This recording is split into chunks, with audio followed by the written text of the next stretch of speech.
चलिए स्टूडेंट्स, आज हम शुरू करते हैं कुछ इंपॉर्टेंट क्वेश्चंस। सबसे पहले शुरू करेंगे पीरियोडिक क्लासिफिकेशन ऑफ एलिमेंट्स।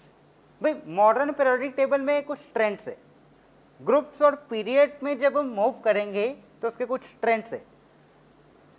सबसे पहले groups and periods. Periodic table में 18 ग्रुप्स है और 7 पीरियड्स है। पीरियड होते हैं हॉरिजॉन्टल रोज 1 2 3 4 5 6 7। ये जो 7 हॉरिजॉन्टल रोज है ये पीरियड्स है। और ग्रुप होते हैं वर्टिकल कॉलम्स 1 2 3 4 5 6 ऑन करते करते 18 कॉलम है। 18 वर्टिकल कॉलम है जिनको हम ग्रुप कहते हैं और 7 हॉरिजॉन्टल रोज है जिनको हम पीरियड्स कहते हैं। मूवमेंट होनी है पीरियड में और ग्रुप में। पीरियड हॉरिजॉन्टल रो है ऐसे, तो पीरियड में हम कैसे मूव करेंगे? Left to right. और ग्रुप होता है वर्टिकल कॉलम। ग्रुप में कैसे मूव करेंगे? Down the group.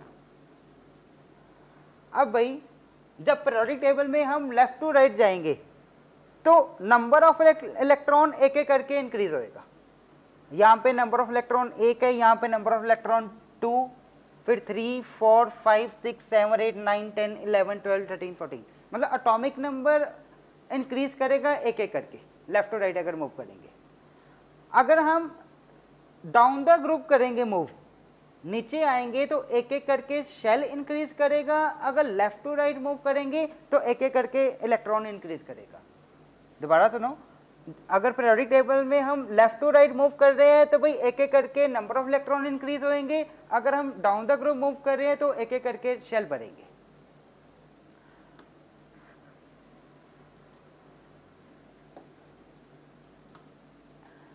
Down the group number of shell increases,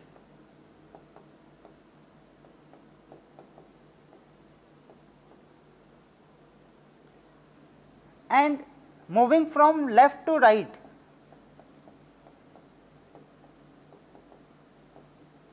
number of electrons increases या एटॉमिक नंबर इंक्रीज करता है। बात तो है कि एटॉमिक नंबर में क्या बताता है कि इसमें कितने नंबर ऑफ इलेक्ट्रॉन्स है। भाई अगर लेफ्ट टू राइट मूव करेंगे तो एक एक करके इलेक्ट्रॉन बढ़ते जाएंगे। अगर डाउन द ग्रुप मूव करेंगे तो एक एक करके शेल इंक्रीज करेगा। फर्स्ट ग्रुप के जो एलिमेंट है इन सब की वैलेंसी +1। फर्स्ट ग्रुप के जितने एलिमेंट इन सब की वैलेंसी +1। सेकेंड ग्रुप के जितने एलिमेंट उनकी वैलेंसी +2। अब आ जाओ 13 पे। 13th ग्रुप के जितने एलिमेंट उनकी वैलेंसी +3। 14th ग्रुप के जितने एलिमेंट उनकी वैलेंसी +4। वैलेंसी कभी 4 से ज्यादा होती है क्या? नहीं। तो 15th ग्रुप के जितने एलिमेंट उनकी वैलेंसी -3। 16th ग्रुप के जितने एलिमेंट उनकी वैलेंसी -2। 17th ग्रुप के जितने एलिमेंट उनकी वैलेंसी -1। 18th ग्रुप के जितने एलिमेंट उनकी वैलेंसी 0। मतलब वैलेंसी का ट्रेंड देखो, +1 +2 +3 +4 -3 -2 -1 0। फर्स्ट ग्रुप के जितने एलिमेंट है उन सब की वैलेंसी +1। सेकंड ग्रुप के जितने एलिमेंट उन सब की वैलेंसी +2। 13th ग्रुप में आ जाना है, ये स्किप कर देने, 3 to 12 स्किप कर देने, फिर 13 पे आ जाना है। 13 तो 3 वैलेंसी, 14 तो वैलेंसी +4, 15 तो मतलब वैलेंस शेल में इलेक्ट्रॉन 5 है। अगर वैलेंस शेल में इलेक्ट्रॉन 5 हो तो वैलेंसी कितनी होती है? -3। 16th ग्रुप मतलब वैलेंस शेल में इलेक्ट्रॉन 6 है, तो वैलेंस शेल में इलेक्ट्रॉन 6 हो तो वैलेंसी कितनी होती है? -2। 17th ग्रुप में -1 और 18th ग्रुप में 0। मतलब वैलेंसी का जो ट्रेंड क्या रहेगा? +1 +2 +3 +4 -3 -2 -1 एंड 0। फर्स्ट पीरियड के जितने एलिमेंट है उन सब में एक शेल होएगा, सिर्फ एक शेल, उससे ज्यादा नहीं होगा। सेकेंड पीरियड में जितने एलिमेंट उसमें 2 शेल। थर्ड पीरियड में जितने एलिमेंट उसमें 3 शेल होंगे। फोर्थ पीरियड में जितने एलिमेंट उसमें 4 शेल होंगे। ऐसे ही सो ऑन चलते जाएंगे। मतलब down the group number of shell increase करेंगे, left to right number of electrons increase करेंगे। तो भाई वैलेंस शेल के इलेक्ट्रॉन इंक्रीज कर रहे थे तो वैलेंसी का क्या हो गया ट्रेंड, +1 +2 +3 +4 -3 -2 -1 0। क्लियर है ये चीज? चलिए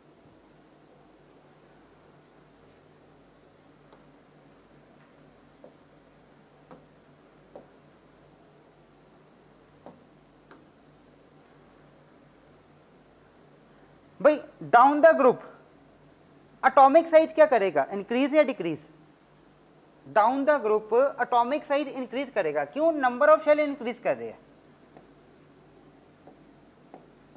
down the group atomic size increases,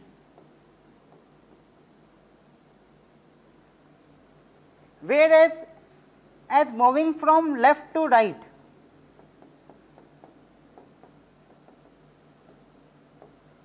atomic size decreases।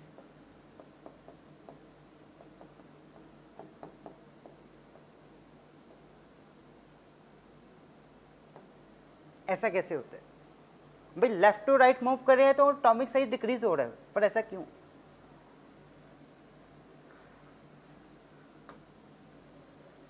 जब हम लेफ्ट टू राइट मूव कर रहे हैं तो एक एक करके इलेक्ट्रॉन बढ़ रहा है, बट शेल वही रह रहा है। जैसे थर्ड पीरियड की मैं बात करूं तो इलेक्ट्रॉन एक एक करके इंक्रीज कर रहा है, बट शेल वही रह रहा है, थर्ड ही है। भाई लेफ्ट टू राइट जब हम मूव कर रहे हैं, मान लो थर्ड पीरियड की बात करें, थर्ड पीरियड की बात कर रहे हैं तो नंबर ऑफ शेल कितने हो जाएंगे? 3। First shell, second shell, third shell, first shell, second shell, third shell. मान लो मूव करिए लेफ्ट टू राइट, इसके वैलेंस शेल में मान लो 2 इलेक्ट्रॉन है, एक इलेक्ट्रॉन ये और एक इलेक्ट्रॉन ये। इसके वैलेंस शेल में जब हम लेफ्ट टू राइट मूव करें तो इलेक्ट्रॉन्स तो बढ़ेंगे। मान लो इसके वैलेंस शेल में 5 इलेक्ट्रॉन है।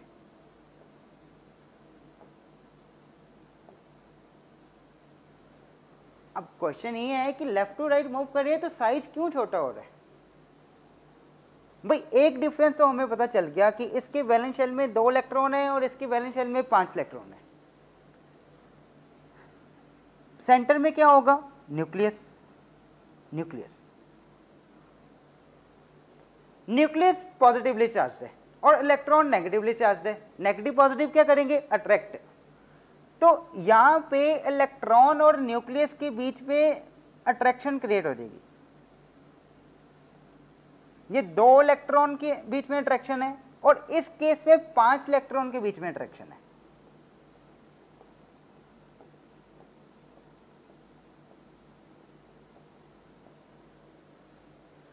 भाई नंबर ऑफ शेल तो सेम ही है, 3 और 3। यहां पे 2 इलेक्ट्रॉन अट्रैक्ट हो रहे हैं, यहां पे 5 इलेक्ट्रॉन अट्रैक्ट हो रहे हैं। तो ये 5 इलेक्ट्रॉन की वजह से अट्रैक्शन ज्यादा नहीं होगी? 5 इलेक्ट्रॉन की वजह से अट्रैक्शन ज्यादा होगी तो इसका साइज कंप्रेस हो जाएगा, तो इसका साइज छोटा हो जाएगा as compare to this. Attraction इसमें भी हो रही है उसमें भी हो रही है, बस उसमें नंबर ऑफ वैलेंस इलेक्ट्रॉन 5 है और इसमें 2 है। तो भाई नंबर ऑफ वैलेंस इलेक्ट्रॉन ज्यादा है तो अट्रैक्शन ज्यादा होगी, तो इसका जो साइज है वो रिड्यूस कर देगा, इसलिए इसका साइज छोटा होगा। मतलब from as moving from left to right atomic size decreases.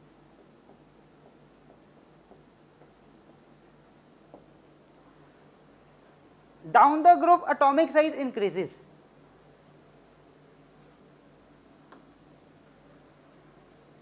मान लो अब हम डाउन द ग्रुप कर रहे हैं, डाउन द ग्रुप मतलब कोई ग्रुप फिक्स कर लिया हमने ले लिया फर्स्ट ग्रुप।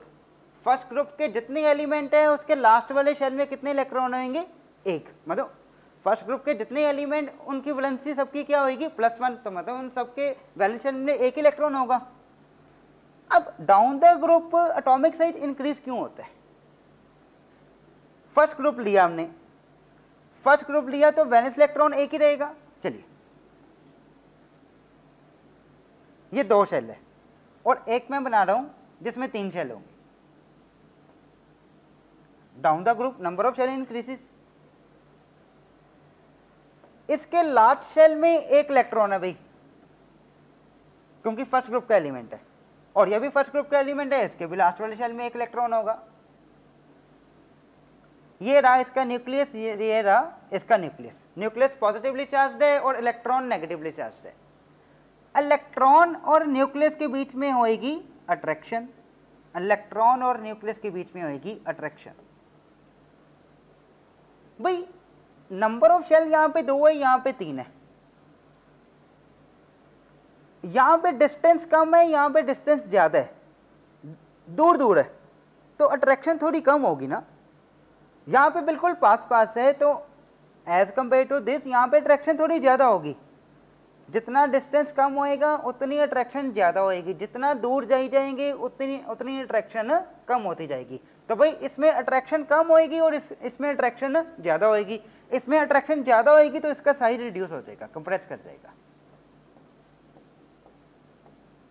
अब होगी तो इसमें भी attraction, but as compare to this इसमें अट्रैक्शन थोड़ी कम होगी, क्योंकि इसमें डिस्टेंस ज्यादा है।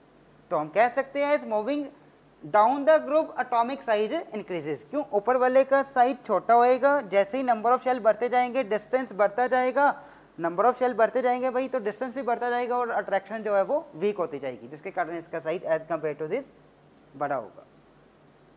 क्लियर है? चलिए, क्या क्या क्लियर हो गया तुम्हें?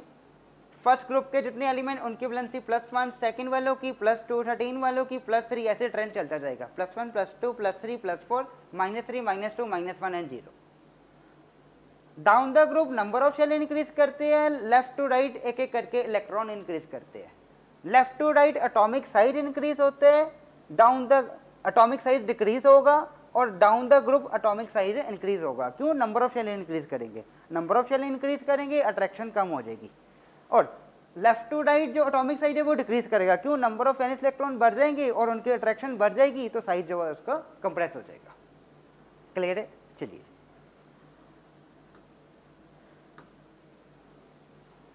एटॉमिक रेडियई और एटॉमिक साइज कोई कंफ्यूजन नहीं होना चाहिए। Atomic radii of first group elements are given below.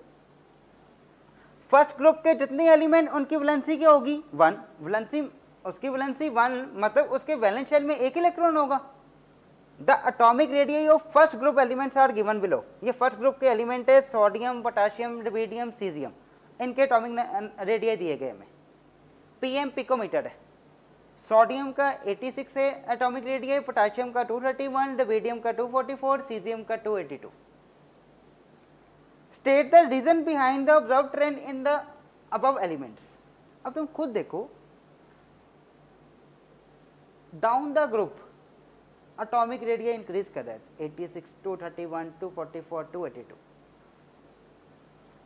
Question में कहा गया कि रीजन दो कि क्यों इंक्रीज कर रहा है एटॉमिक रेडियई। भाई सिंपल सी बात है, डाउन द ग्रुप क्या होता है? Down the group number of shell increases. Number of shell increase करेंगे तो जो वैलेंस इलेक्ट्रॉन है, जो वैलेंस शेल में पड़ा जो इलेक्ट्रॉन है और जो न्यूक्लियस है उनके बीच में जो अट्रैक्शन है वो वीक होती जाएगी, जिसके कारण जो साइज है इसका वो इंक्रीज कर जाएगा। But down the group number of shell increase करेंगे, नंबर ऑफ शेल इंक्रीज करेंगे तो वैलेंस इलेक्ट्रॉन और न्यूक्लियस के बीच में जो अट्रैक्शन है वो कम हो जाएगी, जिसके कारण इसका साइज इंक्रीज कर देगा। क्लियर है? चलिए, right the name, symbol and electronic configuration of an element X whose atomic number is 11। Atomic number 11। भाई तुम्हें तो पहले फर्स्ट 20 याद होने चाहिए, फर्स्ट 20 याद होने चाहिए, उसके बिना नहीं होगा। चलिए, 11 पे कौन आएगा? 11 पे सोडियम। सोडियम का सिंबल सबसे पहले 11 नेम लिखना उसका। 11 वाले का नेम हो गया सोडियम, उसका symbol Na। Electronic configuration, electronic configuration तुम्हें लिखनी आनी चाहिए। एक तो तुम्हें पहले यही पता होना चाहिए, तुम वैसे 9th में पढ़ के ही आए हो कि कौन से शेल में हम कितने इलेक्ट्रॉन मैक्सिमम भर सकते हैं, उसका फॉर्मूला होता है 2n²। तो भाई फर्स्ट शेल में तो कितने इलेक्ट्रॉन आ सकते हैं? Maximum two maximum 2। Second shell में कितने आ सकते हैं? Maximum two maximum 8। 2 और 8 कितने हो गए 10, हमें कितने फिल करने हैं 11, तो नेक्स्ट वाले शेल में 11 आ गए, इसके इलेक्ट्रॉनिक कॉन्फ़िगरेशन आ गई 281।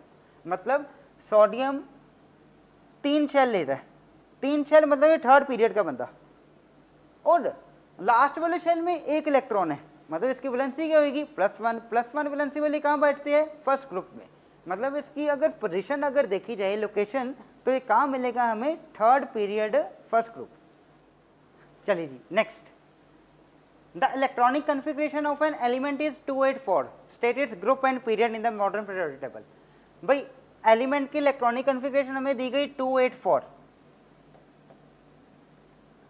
भाई कितने शेल हो गए 1 2 3, 3 शेल है, लास्ट वाले शेल में कितने इलेक्ट्रॉन 4, तो वैलेंसी कितनी होगी इसकी, वैलेंसी कितनी होगी +4,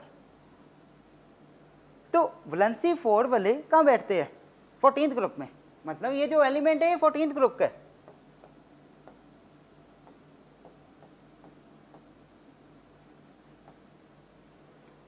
ग्रुप बताना था कि ये कौन से ग्रुप में बैठा है, वैलेंसी इसकी कितनी है 4, क्यों कैसे पता चला, लास्ट वाले शेल में 4 इलेक्ट्रॉन है, तो वैलेंसी कितनी होगी इसकी 4 वैलेंसी वाले कहाँ बैठते हैं 14th ग्रुप में। अब शेल कितने इसके 3 शेल, मतलब थर्ड पीरियड में।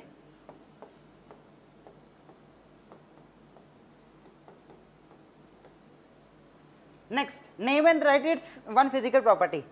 2 + 8 10, 10 + 4 14, 14 एटॉमिक नंबर किसका सिलिकॉन का।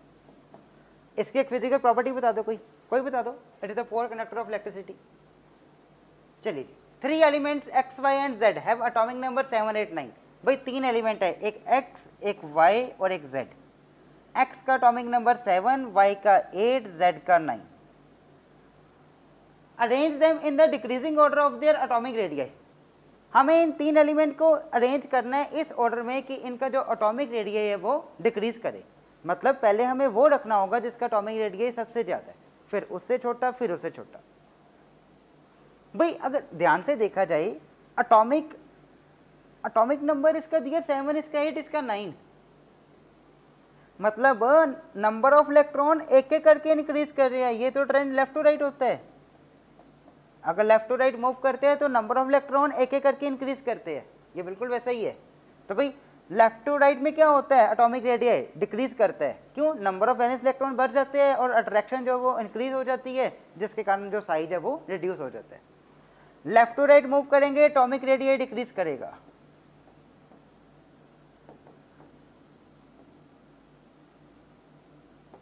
भाई ये तो पहले से ही उसी ऑर्डर में ही है, फिर तो लेफ्ट टू राइट मूव कर रहे हैं, एक्स वाई जेड एक एक करके इलेक्ट्रॉन बढ़े, लेफ्ट टू राइट मूव करते हैं तो एटॉमिक रेडियस डिक्रीज ही करते हैं, तो मतलब यही ऑर्डर रहेगा, एक्स फिर वाई फिर जेड।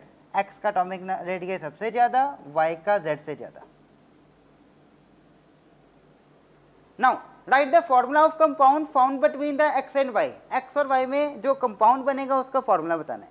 भाई पहले तो इनकी तुम्हें इलेक्ट्रॉनिक कॉन्फ़िगरेशन लिखनी पड़ेगी। एक्स का एटॉमिक नंबर 7, पहले शेल में 2 इलेक्ट्रॉन, अगले शेल में 5, आखिरी शेल में 5 इलेक्ट्रॉन, तो कौन से ग्रुप का हुआ 15th ग्रुप। 15th ग्रुप के एलिमेंट की वैलेंसी कितनी होती है -3, एक्स की वैलेंसी -3। वाई का एटॉमिक नंबर 8, इलेक्ट्रॉनिक कॉन्फ़िगरेशन क्या होगी, पहले में 2, अगले में 6। भाई 6 इलेक्ट्रॉन लास्ट वाले शेल में, तो कौन से ग्रुप में होगा 16th ग्रुप। 16th ग्रुप के एलिमेंट है, उनकी वैलेंसी क्या होती है -2, तो वाई की वैलेंसी -2। Z का एटॉमिक नंबर 9, पहले शेल में 2 इलेक्ट्रॉन, अगले वाले में 7, नंबर ऑफ वैलेंस इलेक्ट्रॉन कितने हैं 7 वैलेंस इलेक्ट्रॉन हो तो कौन से ग्रुप में होगा ये 17th ग्रुप। 17th ग्रुप के जो एलिमेंट है उनकी वैलेंसी कितनी होती है -1, तो भाई x की वैलेंसी -3, y की वैलेंसी -2, z की वैलेंसी -1। अब इसके बनाने हैं भाई कंपाउंड, पहले बनाना है x और y का। भाई x की वैलेंसी -3, y की वैलेंसी -2। अब कंपाउंड का फॉर्मूला कैसे बनाते हैं, 9th क्लास में तुम पढ़ के आए हो। भाई इसकी वैलेंसी इसके पैरों पे, इसकी वैलेंसी इसके पैरों पे, x के पैरों पे 2 आ गया, y के पैरों पे 3 आ गया, ये बन गया कंपाउंड का फॉर्मूला x2y3। अब इसमें हमने नेगेटिव नहीं लेना होता।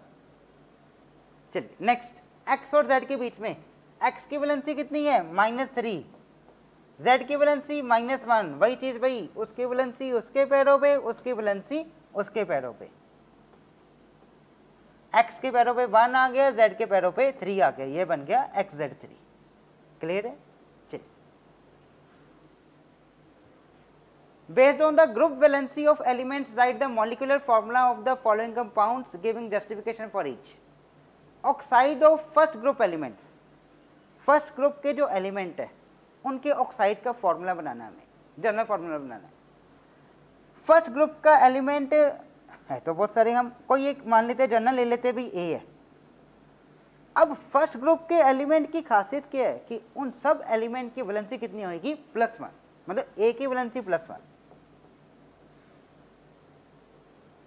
इसके साथ हमने ज्वाइन करना है भाई ऑक्सीजन, तभी बनेगा oxide.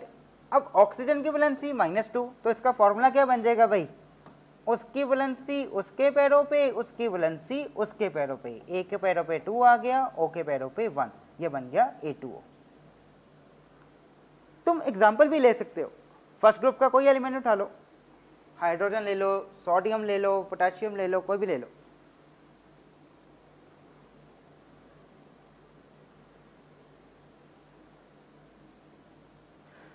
Next, halide of the elements of the group 13।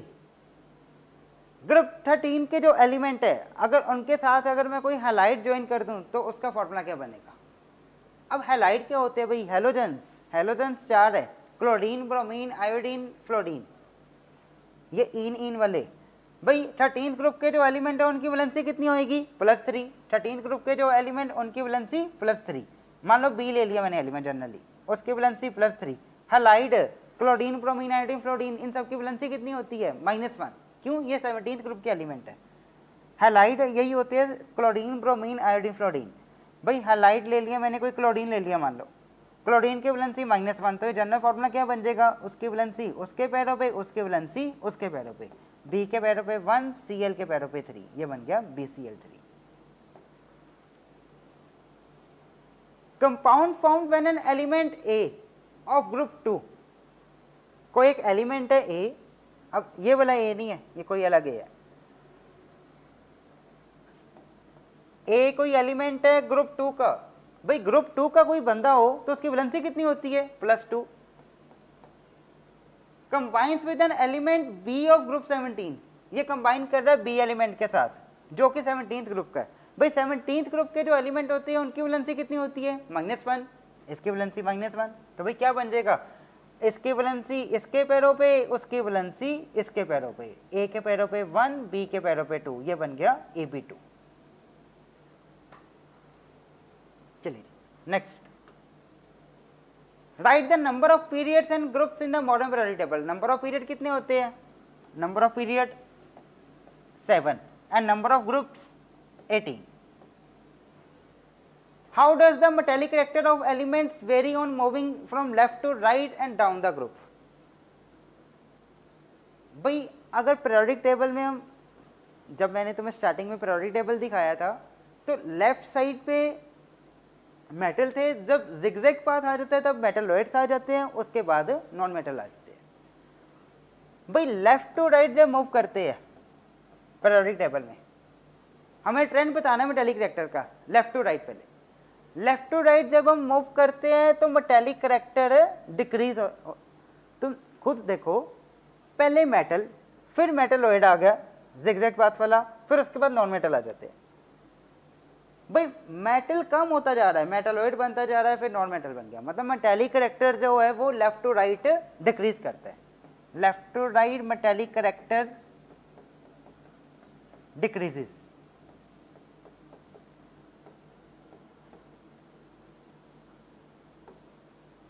इसका एक रीजन तुम और बता सकते हो और एक्सप्लेनेशन तुम दे सकते हो। भाई लेफ्ट टू राइट मूव करते हैं तो वैलेंसी का ट्रेंड क्या होता है, +1, +2, +3, +4, -3, -2, -1, 0। तो भाई तुम्हें पता होगा कि जो मेटल और जो नॉन मेटल है इनका डिफरेंस, जिनकी वैलेंसी पॉजिटिव होती है वो मेटल होते हैं और जिनकी वैलेंसी नेगेटिव होती है वो नॉन मेटल होते हैं। तो वैलेंसी जो है अब आगे जाते जाते नेगेटिव हो रही है, तो ऑब्वियसली आगे जाते जाते मतलब मेटल नहीं रहने, नॉन मेटल का कैरेक्टर बढ़ता जा रहा है। as moving from left to right metallic character decreases and non metallic character increases.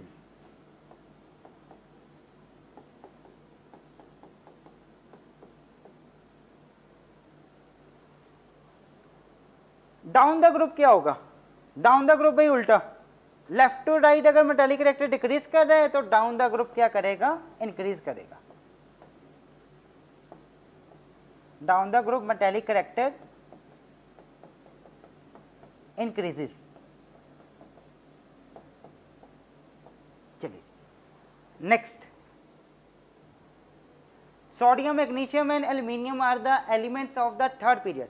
Check करो ये थर्ड पीरियड में आते हैं, सोडियम मैग्नीशियम एंड एल्यूमिनियम। हाँ, सोडियम 11, मैग्नीशियम 12, एल्यूमिनियम 13। 11 से शुरू ही होते हैं थर्ड पीरियड वाले, 11, 12, 13 भाई एक ही पीरियड के बनते हैं। Okay, having the group number 1, 2 and 13, ये भी सही है। सोडियम फर्स्ट ग्रुप का है, मैग्नीशियम सेकंड ग्रुप का है और एल्यूमिनियम 13 ग्रुप का है। तुम भी बड़ी आसानी से पता लगा सकते हो, सोडियम की वैलेंसी +1 है तो फर्स्ट ग्रुप, मैग्नीशियम की वैलेंसी +2 है तो सेकंड ग्रुप, एल्यूमिनियम की वैलेंसी +3 है तो वो 13th ग्रुप का होगा। Which one of the elements has the highest valency, किसकी वैलेंसी सबसे ज्यादा होगी भाई, सोडियम पहले ग्रुप का, पहले ग्रुप के बंदे उनकी वैलेंसी +1, मैग्नीशियम सेकंड ग्रुप का, सेकंड ग्रुप के जो एलिमेंट उनकी वैलेंसी +2, एल्यूमिनियम 13th ग्रुप का, 13th ग्रुप के जो एलिमेंट उनकी वैलेंसी +3, तो सबसे ज्यादा वैलेंसी किसकी होगी, एल्यूमिनियम +3। लार्जेस्ट एटॉमिक रेडियस, भाई कई बार कर चुके हम ये क्वेश्चन, सबसे ज्यादा एटॉमिक रेडियस किसका होगा, ये ट्रेंड क्या चल रहा है, एटॉमिक नंबर 11, 12, 13, वैलेंसी 1, 2, 3, ट्रेंड क्या चल रहा है, left to right.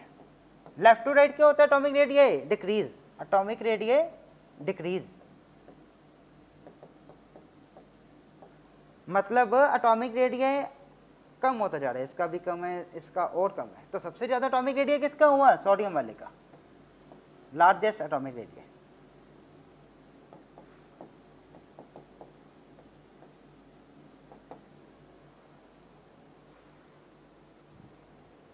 N element X belongs to third period, भाई थर्ड पीरियड को बिलोंग कर रहे हैं तो उसमें नंबर ऑफ शेल 3 होंगे, नंबर ऑफ शेल 3 होंगे। एंड ग्रुप 16, ग्रुप 16 के एलिमेंट उनकी वैलेंसी कितनी होती है, -2। Okay, determine the number of valence electrons, भाई नंबर ऑफ वैलेंस इलेक्ट्रॉन कितने होंगे, नंबर ऑफ वैलेंस इलेक्ट्रॉन कितने होंगे भाई, एक्स का, एक्स कौन से ग्रुप में है, 16, एक्स कौन से ग्रुप में 16, उसकी वैलेंसी कितनी है, -2, और एक्स कौन से पीरियड में आ रहा है, third, and the valency of x, भाई जो x है वो 16th ग्रुप में है, 16th ग्रुप में जितने एलिमेंट उसकी वैलेंसी कितनी होती है, -2, वैलेंसी तो आगे भी -2, और वैलेंस शेल में इलेक्ट्रॉन कितने होंगे, सोचो वैलेंस शेल में इलेक्ट्रॉन कितने होंगे। चलो उसके पहले क्या करो, तुम इलेक्ट्रॉनिक कॉन्फ़िगरेशन लिख लो, उसके बिना नहीं तुम कर पाओगे। इलेक्ट्रॉनिक कॉन्फ़िगरेशन लिखते हैं भाई, थर्ड पीरियड मतलब नंबर ऑफ शेल 3, पहले 2 शेल तो भरे हम, वो तो पूरे ही भरने हैं, पहले शेल में 2 इलेक्ट्रॉन, अगले शेल में 8 इलेक्ट्रॉन। अब लास्ट वाले शेल में कितने इलेक्ट्रॉन भरने हैं भाई, भाई 16th ग्रुप में, 16th ग्रुप में तो वैलेंसी कितनी, -2, -2 वैलेंसी कब होती है, जब वैलेंस शेल में 6 इलेक्ट्रॉन्स होते हैं, तो मतलब वैलेंस शेल में 6 इलेक्ट्रॉन्स होंगे।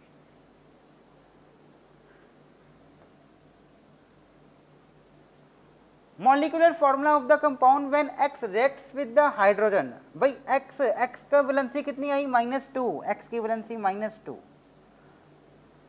Combines with the reacts with the hydrogen, hydrogen से रिएक्ट कर रहा है भाई ये, हाइड्रोजन की वैलेंसी कितनी, +1, तो भाई बड़ा सिंपल है, उसकी वैलेंसी उसके पैरों पे, उसकी वैलेंसी उसके पैरों पे, x के पैरों पे 1 आ गया, हाइड्रोजन के पैरों पे 2 आ गया, ये बन गया XH2। And right it's electron dot structure, भाई इलेक्ट्रॉन डॉट स्ट्रक्चर बनाना है, ये तो कार्बन में आता था क्वेश्चन, चलिए करिए फिर। XH2 का इलेक्ट्रॉन डॉट स्ट्रक्चर बनाना है, एक तरह का भाई देखा जाए तो तुम -2 वैलेंसी एक ऑक्सीजन भी लेते हो, है ना, ऑक्सीजन और हाइड्रोजन से तुम क्या बनाते हो, वाटर, तो सेम तुम वाटर का स्ट्रक्चर बना सकते हो।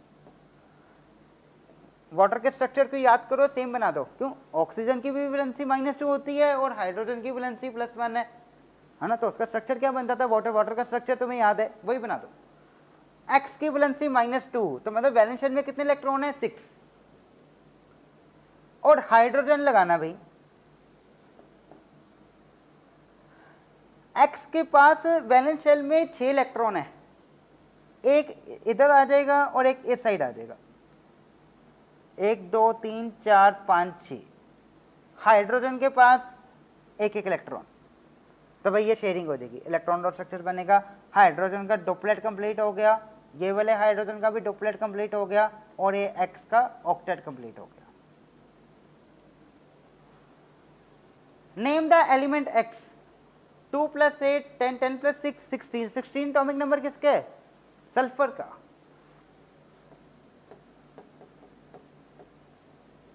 State whether it is metallic और नॉन मेटेलिक, बताओ बताओ, सल्फर मेटल है नॉन मेटल, भाई सल्फर नॉन मेटल है, कैसे पता चला, क्यों, वैलेंसी -2 है, वैलेंसी नेगेटिव है तो नॉन मेटल होगा। An element X belong to third period, भाई कोई बंदा थर्ड पीरियड को बिलोंग कर रहा है, ये क्वेश्चन तो हो गया।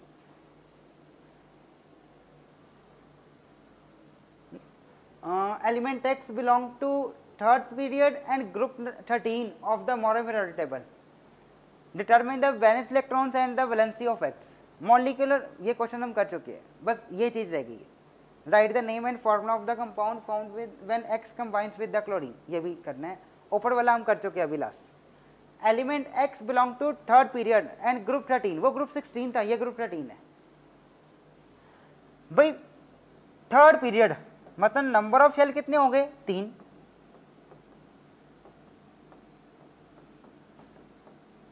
ग्रुप नंबर 13, ग्रुप नंबर 13 तो वैलेंसी कितनी, +3। फाइंड द वैलेंस इलेक्ट्रॉन्स, आखिरी वाले शेल में कितने इलेक्ट्रॉन होंगे, वैलेंसी +3 है तो आखिरी वाले शेल में कितने इलेक्ट्रॉन होंगे, 3, भाई आखिरी वाले शेल में 3 इलेक्ट्रॉन होंगे। And valency of x, x की वैलेंसी कितनी आ गई, +3, क्यों, आखिरी, भाई जो 13th ग्रुप का बंदा है, 13th ग्रुप के जितने भी एलिमेंट है उनकी वैलेंसी कितनी होती है, +3, एक्स की वैलेंसी कितनी आ गई, +3। इसके इलेक्ट्रॉनिक कॉन्फ़िगरेशन लिखते हैं, 3 शेल है, पहले 2 शेल तो भरने ही भरने हैं, आखिरी वाले शेल में क्या होगा भाई, 13th ग्रुप पे तो ये लास्ट वाले शेल में 3 इलेक्ट्रॉन होंगे, तो भाई लास्ट वाले शेल में 3 इलेक्ट्रॉन, 2 8 3, लास्ट वाले शेल में 3 इलेक्ट्रॉन, वैलेंस इलेक्ट्रॉन 3 आ गए और वैलेंसी इसकी +3 आ गई। Molecular formula of the compound found when X reacts with the element Y, X react कर रहा है वाई के साथ, एक्स की वैलेंसी +3, वाई कौन है भाई, Y atomic number 8, Y atomic number 8, electronic configuration 2,6, भाई लास्ट वाले शेल में 6 इलेक्ट्रॉन तो वैलेंसी कितनी, -2, वही चीज भाई, उसकी वैलेंसी उसके पैरों पे, उसकी वैलेंसी उसके पैरों पे, x के पैरों पे 2 आ जाएगा, y के पैरों पे 3 आ जाएगा, x2 y3। Right the name and formula of the compound found when x combines with the chlorine, जब x क्लोरीन से कंबाइन करेगा तो क्या होगा भाई, x वैलेंसी कितनी, +3, कंबाइन कर रहा है क्लोरीन से, क्लोरीन की वैलेंसी कितनी, -1, इसकी वैलेंसी उसके पैरों पे, उसकी वैलेंसी उसके पैरों पे, x के पैरों पे 1, Cl के पैरों पे 3, ये आ गया XCl3। अब हमें इसका नाम भी बताना है, पहले तो हम x का नाम पता कर लेते हैं कि x है को, 2 + 8 10 10 + 3 13, 13 एटॉमिक नंबर किसका होता है, एल्यूमिनियम का, तो भाई x एल्यूमिनियम है तो ये बन जाएगा AlCl3, एल्यूमिनियम क्लोराइड। चलिए क्लियर है, चलिए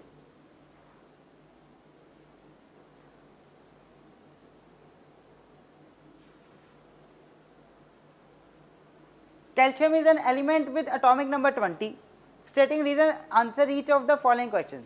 इज कैल्शियम अ मेटल और नॉन मेटल, कैल्शियम मेटल और नॉन मेटल, भाई मेटल, कैसे पता चला, एटॉमिक नंबर 20, भाई 20 इलेक्ट्रॉन्स कैसे फिल करेंगे, पहले शेल में 2 इलेक्ट्रॉन, अगले शेल में 8, फिर अगले शेल में 8, फिर अगले शेल में 2, भाई लास्ट वाले शेल में 2 इलेक्ट्रॉन है तो वैलेंसी कितनी होगी +2, कैल्शियम की वैलेंसी +2 वैलेंसी वाले क्या आते हैं भाई मेटल्स, सेकंड ग्रुप में अभी metals. Will its atomic radii be larger or smaller than that of potassium with atomic number 19? एक का atomic number 19 है और कैल्शियम का 20 है, कहता कैल्शियम का साइज बड़ा होगा। भाई नंबर ऑफ शेल देखो क्या सेम है, इसमें भी नंबर ऑफ शेल 4 है, इसमें भी नंबर ऑफ शेल 4 है, ये 2882 है कैल्शियम, ये 2881 होगा पोटेशियम। भाई नंबर ऑफ शेल सेम है तो नंबर ऑफ इलेक्ट्रॉन एक एक करके बढ़ रहा है, मतलब ये कौन सा ट्रेंड आ गया, लेफ्ट टू राइट मूव करते हैं तो एटॉमिक रेडियस क्या करता है डिक्रीज है, तो भाई कैल्शियम बड़ा होगा या छोटा होगा, छोटा होगा पोटेशियम से, क्यों वो लेफ्ट टू राइट की तरफ मूव कर रहा है, तो जैसे ही लेफ्ट टू राइट मूव करेंगे तो एटॉमिक रेडियस कम होएगा, एटॉमिक रेडियस भाई कम होएगा तो कैल्शियम का साइज छोटा होगा।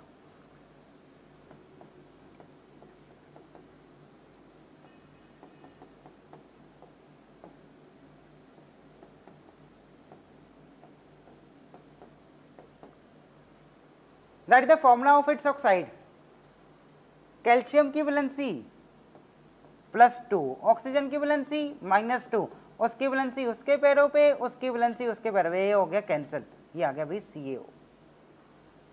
चलिए जी नेक्स्ट, आगे अभी periodic classification of elements clear है। चलिए एक बार रिवाइज कर लेना इनके क्वेश्चंस दोबारा। अब करते हैं हम इलेक्ट्रिसिटी। भाई एक तो तुम्हें ओम्स लॉ आना चाहिए, सबसे पहले ओम्स लॉ अच्छे से आना चाहिए, उसकी स्टेटमेंट, उसके ग्राफ आने चाहिए, उसके मैथमेटिकल एक्सप्रेशन। चलिए current representation I, unit ampere, उसकी representation E, potential difference,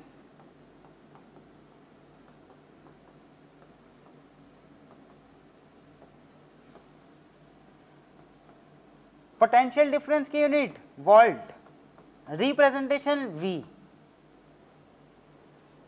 charge, charge की रिप्रेजेंटेशन Q, यूनिट कोलम, उसकी रिप्रेजेंटेशन C। चलिए टाइम सेकंड में लेंगे हम। रेजिस्टेंस,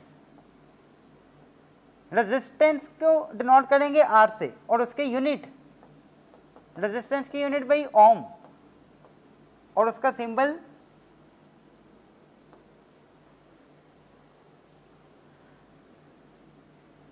अब शुरू करते हैं अभी formulas. I is equal to Q/T, current is equal to charge upon time, Q is equal to Ne, where Q is the charge, N is the number of electrons and E is the charge on an electron। Electron पे charge कितना होता है 1.6 into 10⁻⁻⁹, where N is the number of electrons। Q is equal to Ne, अगर Q is equal to Ne यहाँ पे substitute कर दें तो I is equal to Ne/T बन जाएगा।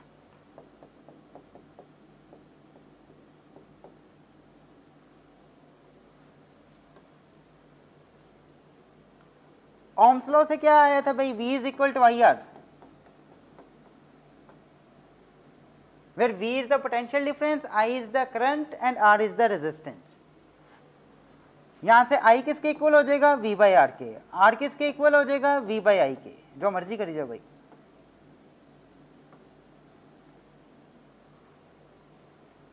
रेजिस्टेंस,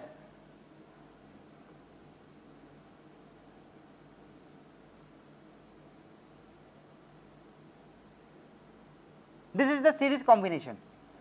ये रेजिस्टर यहाँ पे भी इसकी रेजिस्टेंस R1 है, resistance R2 and resistance R3। हमें इनकी नेट रेजिस्टेंस निकालनी है। भाई सीरीज कॉम्बिनेशन में क्या करते हैं, simply add R1 plus R2 plus R3।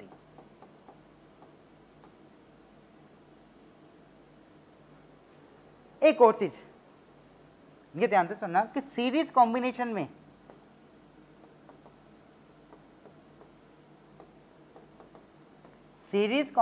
में करंट सेम रहता है।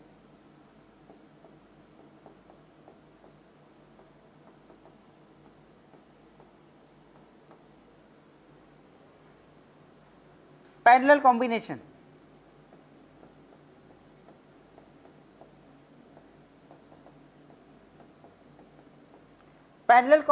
में नेट रेजिस्टेंस कैसे निकालेंगे?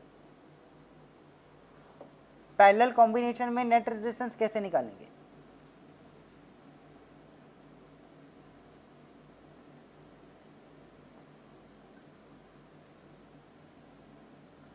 इसकी resistance R1, R2 and R3।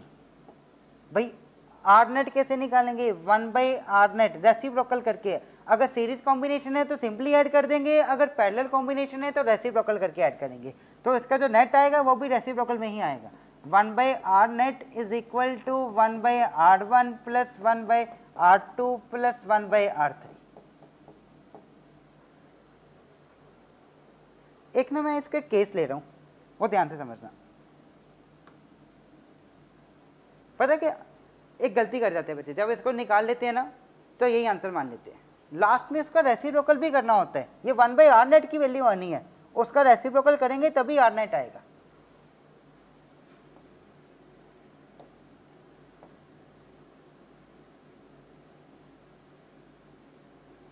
भाई दो रजिस्टर लिए मैंने जनरली, एक R1 है और एक R2 है, दोनों सेम है, दोनों की रेजिस्टेंस सेम है, ना R1 ना R2, RR। भाई पैरेलल कॉम्बिनेशन है तो पैरेलल कॉम्बिनेशन में R नेट कैसे आता है? 1/R net is equal to 1/R1 plus 1/R2, जहाँ की R1 और R2 इक्वल थे तो RR आ गया। 1/R प्लस 1/R 2/R, ये आया 1/R नेट। तो R नेट क्या होगा? R/2। तो भाई इससे तुम्हें रिजल्ट क्या मिला एक नया, कि अगर हम सेम ही रेजिस्टेंस के रेजिस्टर पैरेलल में कनेक्ट कर रहे हैं, अगर 2 है तो उसकी नेट रेजिस्टेंस R/2 हो जाएगी, अगर 3 होंगे तो उसकी नेट रेजिस्टेंस R/3 हो जाएगी। अगर 5 रेजिस्टर है जिनकी रेजिस्टेंस सेम है तो उनकी पैरेलल कॉम्बिनेशन में नेट रेजिस्टेंस R/5 हो जाएगी।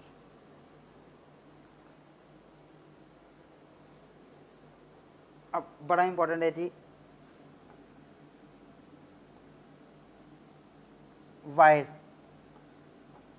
वायर की लेंथ L, ये सर्कल का area of cross section A, resistance is equal to ρL/A, where ρ is the resistivity।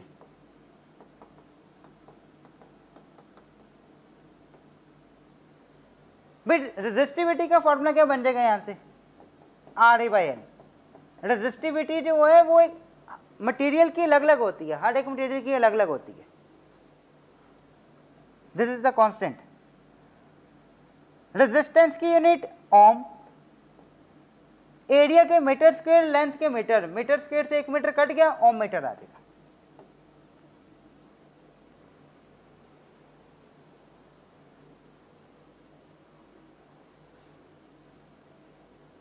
अब भाई बच गई तुम्हारे पास लास्ट चीज, हीट। हीट के 3 फॉर्मूले हैं, बने तो एक से ही है 3। H is equal to VIT। भाई H is equal to VIT है। अगर मेरे को पता है V is equal to IR होता है, पता है, सबको पता है V is equal to IR होता है, तो V की जगह लिख दिया IR और एक आगे क्या आ गया IT, ये क्या बन जाएगा I² RT। एक हीट का फॉर्मूला क्या आ गया यहां से I² RT।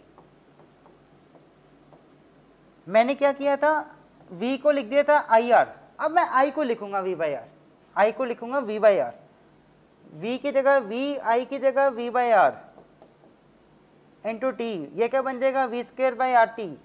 हीट का थर्ड फॉर्मूला क्या आ गया V²/RT। फॉर्मूला एक ही है, बाकी इन्हीं से ही बने हैं ओम्स लॉ से। चलिए तो हीट के 3 फॉर्मूले कौन से भी रटाई मान लो इनको, VIT, V²/RT, I²RT। हीट के और एनर्जी के फॉर्मूले सेम।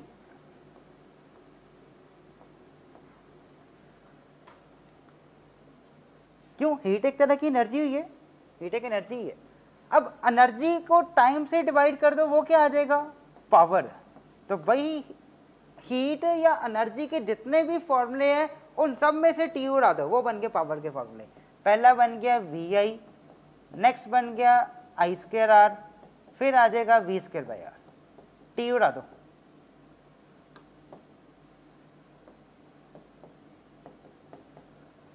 हीट के फॉर्मूले में से टी उड़ा दो, वो तीनों के तीनों बन जाएंगे पावर के फॉर्मूले। चलिए जी, अब शुरू करते हैं हम क्वेश्चन। एक और चीज, पावर की यूनिट होते हैं वॉट, हीट के यूनिट जाउल। हीट और एनर्जी दोनों के लगभग सेम ही है भाई, इनके यूनिट जाउल। एंड पावर की यूनिट वॉट। चलिए, two lamps, one rated 100 watt 220 volt and the other 60 watt 220 volt. दो लैंप है भाई, ये लैंप 1 और ये लैंप 2। जो पहला लैंप है भाई, यूनिट देखो, यूनिट पे फोकस करा करो। यूनिट क्या है? डब्ल्यू मतलब वॉट, WATT। यूनिट देखो, यूनिट से पता चलेगा कि तुम्हें क्या दिया गया है। यूनिट डब्ल्यू है, डब्ल्यू किसके? वॉट किसके यूनिट होते हैं? पावर के, मतलब पावर दी गई 100।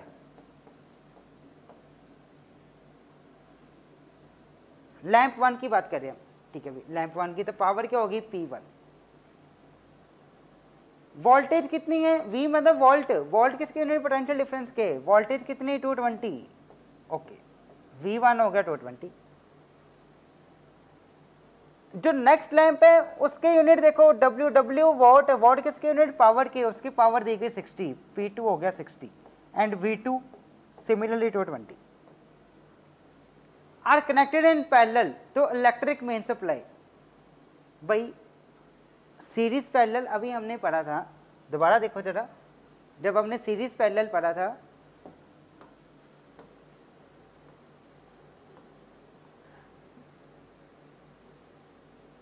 सीरीज में मैंने तुम्हें बताया कि करंट जो है वो सेम रहता है, ओवरऑल करंट जो है वो सेम रहेगा। जब सीरीज कॉम्बिनेशन होएगा तो करंट सेम रहते हैं, और जब पैरेलल कॉम्बिनेशन होएगा तब पोटेंशियल डिफरेंस सेम रहेगा। देखो यहाँ पे करो ऐड, इस केस में पैरेलल कॉम्बिनेशन में V रिमेन सेम, तो मतलब करंट डिफरेंट होएगा ऑब्वियसली, और उसमें V डिफरेंट होएगा सीरीज में। चलिए अब आ जाओ, are connected in parallel, parallel connect किए तो पैरेलल कॉम्बिनेशन में क्या होता है? V सेम रहता है, V वाकई में सेम है 220 और 220, और करंट डिफरेंट होता है, मतलब इधर करंट I1 और इधर current I2। Find the current drawn by two bulbs from the line if the supply voltage is 220 volt. हमें भाई टोटल करंट निकालना है। भाई दोबारा सुनो क्वेश्चन, दो लैंप है, एक 60 वोल्ट और एक 100 वोल्ट का, दोनों पैरेलल में कनेक्ट है। पैरेलल कॉम्बिनेशन में क्या होता है? पैरेलल कॉम्बिनेशन में वोल्टेज सेम रहेगी बट करंट डिफरेंट रहेगा। इसमें करंट I1 हो गया, उसमें करंट I2 हो गया, तो टोटल करंट कितना हो जाएगा? I1 प्लस I2, ये निकालना है। अब ये कैसे आएगा? सबसे पहले मेरे को I1 निकालना होगा और फिर मेरे को I2 निकालना होगा, तो दोनों को ऐड कर देंगे तो टोटल करंट आ जाएगा। भाई पावर दी गई है हमें, अब देखो फॉर्मूला सोचना हमने कौन सा लगाना है। तीन फॉर्मूले पढ़ लिए तुमने पावर और हीट के, अब लगाना कौन से कब वो सीख लो। पावर, एक तो बात पक्की है कि पावर का फॉर्मूला लगेगा, पावर है इसमें तो पावर का फॉर्मूला तो लगेगा ही लगेगा। पावर के कौन कौन से फॉर्मूले पढ़े तुमने? VI, V square by R and I square R। Okay भाई पावर दी गई, पावर के तीन फॉर्मूले लगेंगे। वोल्टेज दी गई है, वोल्ट कितना भाई? 220 वोल्ट। V देखो किन फॉर्मूले में आ रहा है, एक तो ये और एक तो ये, भाई दो फॉर्मूले में V आ रहा है। अब दोनों में से कौन सा लगाएंगे? हमें निकालना I, दोनों में I किस में आ रहा है? इसमें P is equal to VI, तो P1 किसके इक्वल हो जाएगा? V1 इंटू I1, यहाँ से I1 आ जाएगा तुम्हारा। I1 is equal to P1 कितना? 100 और V1 कितना 220, ये आ गया भाई I1 आ गया हमारा 100/220। सिमिलरली I2 आ जाएगा, सिमिलरली I2 क्या आ जाएगा, I2 आ जाएगा भाई P2/V2, P2 कितना 60/220। अब I1 और I2 को ऐड कर दो, ये टोटल करंट आ जाएगा। I1 की जगह 100/220 एंड I2 की जगह 60/220, डेट इज 160/220। 10 कट गई, 8 एंड 11, ये आ गया भाई 8/11 नेट करंट। अब यहां तक हम कराओगे तो इनकम्प्लीट है भाई, अभी भी आगे लिखने हैं यूनिट, हम करंट निकाल रहे हैं ना, तो करंट की यूनिट क्या होते हैं, एम्पियर, आगे लिखना है ए। चलिए दोबारा सुनो स्टूडेंट्स, कैसे किया, इंपॉर्टेंट है क्वेश्चन। एक लैंप है 100 वॉट का और एक लैंप है 60 वॉट का, दोनों पैरेलल में कनेक्ट है। पैरेलल में क्या होता है, वोल्टेज सेम रहती है और करंट डिफरेंट होता है।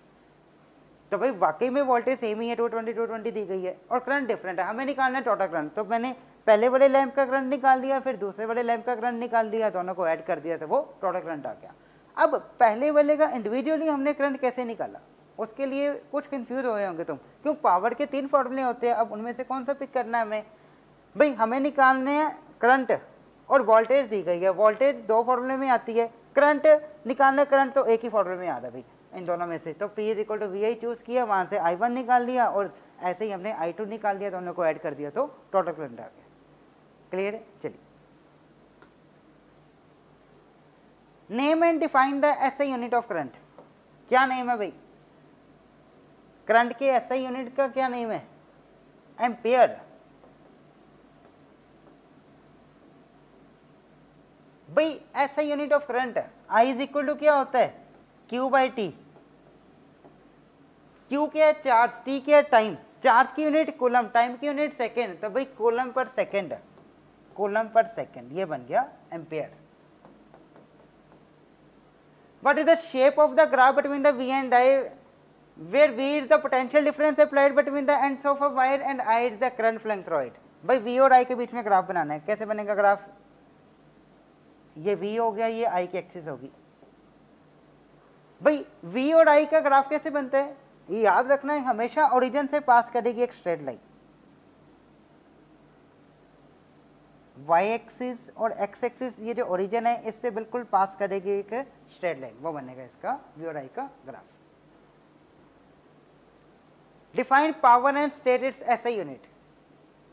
पावर क्या होती है भाई, it is the rate of doing work with per unit time, rate of doing work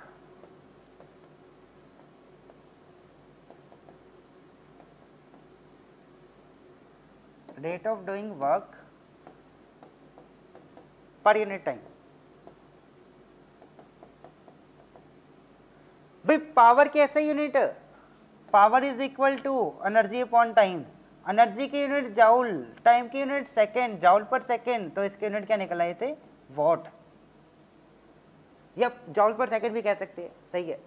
चलिए a torch bulb is rated 5 volt and 500 MA। भाई ये छोटा m क्या होता है, मिली। अब मिली कितना होता है, 10⁻⁻3, मतलब ये 500 × 10⁻⁻3 एम्पेयर है।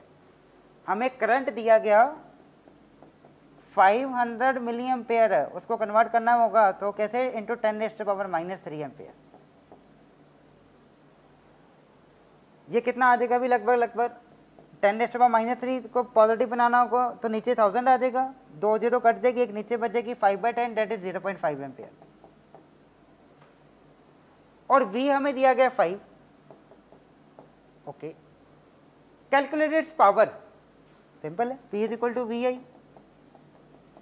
वोल्टेज कितनी 5, करंट कितना 0.5, 0.5 × 5 कितना आ जाएगा 2.5। यूनिट क्या लिखेंगे, वॉट, पावर की यूनिट वॉट, यूनिट नहीं बोलना। चलिए रेजिस्टेंस निकालनी है भाई, सिंपल है, V पता है, I पता है, रेजिस्टेंस निकालनी है, V = IR, तो R = V/I। V कितना 5, I कितना 0.5, पॉइंट हटाओ पर 10 आ गया, 5 से 5 कर देगा तो रेजिस्टेंस आ जाएगी 10 ओम। भाई यूनिट लिखने हैं साथ में। Energy consumed when it is lighted for 2.5 hours. भाई 2.5 आवर्स के बीच में कितनी एनर्जी कंज्यूम करेगा?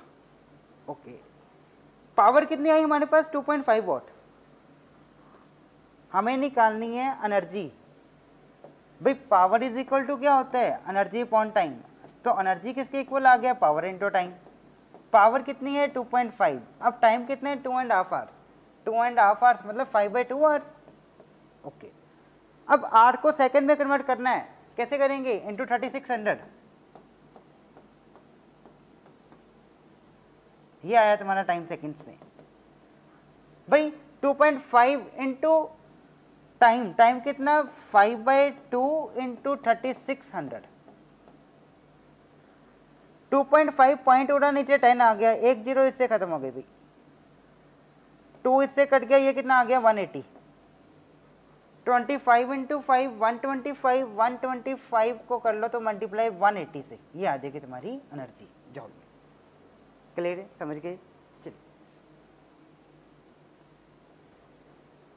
N electric bulb is rated at 200 volt and 100 watt. ये V दिया गया, ये पावर दी गई। Okay, what is its resistance? Simple है, power is equal to V square by R।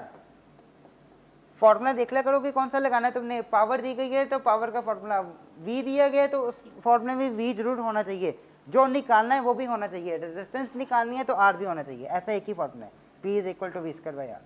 तो भाई R कितना हो जाएगा? V square by P। V कितना है? 200। 200 का square divided by power, power कितनी है? 100। 200 का स्क्वायर कितना आ गया? 40000, नीचे 100, 2 0 कैंसिल हो गई, ये कितना आ गया? 400। तो भाई हमारे पास रेजिस्टेंस कितनी आ गई? 400 ओम। क्लियर है? चलिए,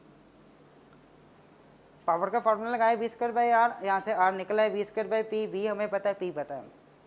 calculate the energy consumed by 3 such bulbs. ऐसे 3 बल्ब है, if they glow continuously for 10 hours for complete month of November. अगर नवंबर के पूरे महीने ऐसे 3 बल्ब चलाए हम 10-10 घंटे रोज, तो फिर कितनी एनर्जी कंज्यूम करेगा? भाई ऐसे 3 बल्ब अगर हम 10 घंटे हर रोज नवंबर के महीने में चलाए तो कितनी एनर्जी कंज्यूम करेगा? भाई एनर्जी का फॉर्मूला क्या होता है? Power is equal to energy upon time. तो energy is equal to power into time. Time तो मेरे को पता चल गया भाई, नवंबर का महीना है, 30 दिन होते हैं। नवंबर का महीना 30 दिन होते हैं। ओके, नवंबर के महीने में 30 दिन और एक दिन में चल रहा है भाई 10 घंटे, एक दिन में 10 घंटे। ठीक है, पावर, पावर कितनी दी गई हमें? 100। ओके, हो जाएगा भाई, हो जाएगा। Energy is equal to power into time, power की जगह 100। टाइम कितना भाई? 10 घंटे, एक दिन में 10 घंटे। कितने दिन है हमारे पास? कितने दिन है नवंबर महीने में? 30 डेज। 30 डेज कितना आ जाएगा? नवंबर के महीने में 30 days, number of days. Okay, एक दिन में चल रहा है भाई 10 घंटे, ये आ गया टाइम हमारा आवर्स में। दोबारा सुनो, टाइम कैसे निकाला? टाइम 30 दिन, एक दिन चलता है भाई 10 घंटे, तो 30 दिन कितने चलेगा? इंटू 10 मतलब 300 घंटे।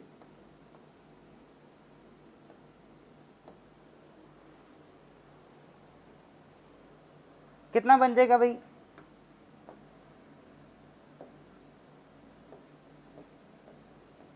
Okay, energy is equal to 30,000। 30,000 power की यूनिट हमने वॉट लिए और टाइम की यूनिट हमने आवर लिए, वॉट आवर आ गया ये। ओके, अब इसको हम कन्वर्ट कर लेते हैं किलोवाट में। भाई वॉट को किलोवाट में कन्वर्ट करना हो तो बड़ा सिंपल है, 1000 से, हाँ 1000 से डिवाइड करेंगे। जैसे मीटर को किलोमीटर में करते हो तो 1000 से डिवाइड, सिमिलरली वॉट को किलोवाट में करना है तो 1000 से डिवाइड। तो एनर्जी कितनी आ जाएगी 30 kilowatt hour. Okay, third part क्या है भाई, calculate the total cost if the rate is 6.5 per unit. एक यूनिट का रेट 6.5 है तो 30 यूनिट का रेट कितना हो जाएगा 30 इंटू 6.5। पॉइंट हट के नीचे 10 आ गया, 1010 कट गई, ये कितना आ जाएगा भाई 65 into 3 195 rupees.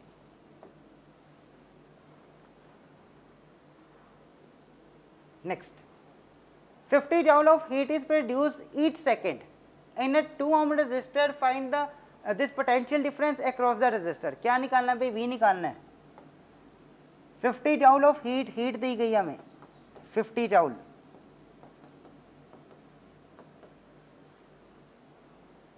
joule of heat is produced each second। Time कितना 1 सेकेंड, each second मतलब 1 सेकेंड। रेजिस्टेंस कितनी 2 ohm। ओके, हीट का formula VIT V²/RT I²RT। I तो है नहीं, मतलब VI और I² वाले नहीं लगेंगे, मतलब कौन सा लगेगा V²/RT। हमें क्या ढूंढना है V, तो भाई V² is equal to H into R/T। Heat हमें दी गई 50, रेजिस्टेंस 2 और time 1, 50 into 2 100, 100 is equal to V² है, तो V कितना आ जाएगा 10 वोल्ट। ओके, क्लियर है, समझ गए स्टूडेंट्स। ये सारे के सारे क्वेश्चंस रिवाइज करना है, इनको एक बार दोबारा देखना, इनको नोट डाउन करिए।